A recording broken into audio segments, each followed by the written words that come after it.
And we're back. We're back on Second Street talking about the best and worst in terms of government policies in 2024. We've talked about the federal level, the provincial, the municipal. Gentlemen, I want to switch gears and talk about the future as we look to 2025. What keeps you up at night? What's the most concerning issue facing this country when it comes to government policies? Renaud, I'm going to start with you. What do you think is most troubling? Look, I don't have a crystal ball, but really I can tell you there's a couple of things that I see for 2025. I think the federal government is going to keep running a deficit. Healthcare wait times are still going to be an issue in every province, and property taxes are going to go up. But if there's really one thing that does keep me up at night, right now it is competitiveness. The fact is, Mhm. we struggle to attract investment in Canada, and that's part of the reason why our GDP per capita hasn't grown. Meanwhile, when we look down south in the US has enjoyed significant growth in the last couple of years, while we have unfortunately been stuck with stagnation. As we Mhm. look to a second Trump presidency, we risk seeing and not necessarily because I think Trump is going to be tremendous for the U.S. economy. I think we'll see what happens with his policies. But he's a man that's been known to cut business taxes, to cut personal taxes, try and unleash those private investments. Whereas, Mhm. unfortunately, we have taken a different course in Canada, especially in recent years. Canadian corporate taxes used to be significantly lower than in all US states. Right now, there's a couple of US states that have lower corporate taxes than we do.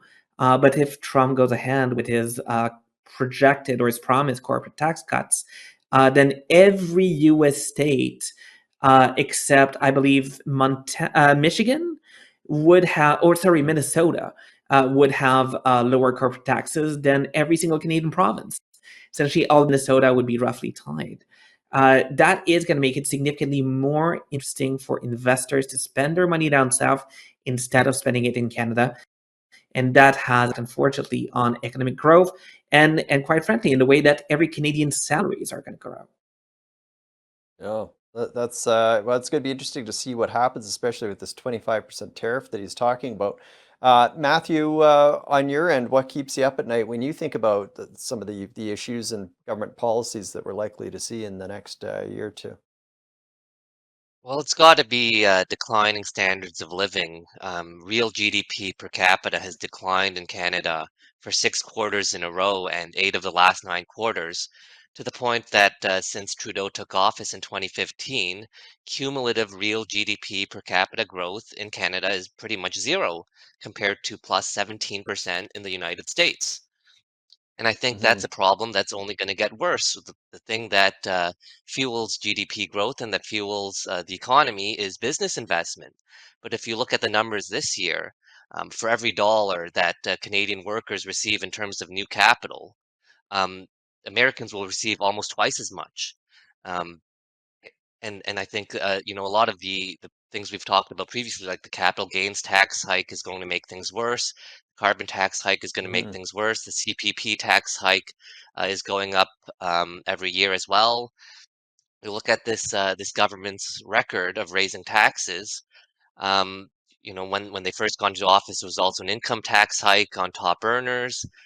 They've brought in special taxation of financial institutions, and all of these taxes are really a drag on the Canadian economy and drag on productivity. At the same time, you have a lot of increased bureaucracy. And if you look at for example, a lot of the public administration, um, it's up something Hmm. like 48% or 50% in a lot of government departments since Trudeau took office.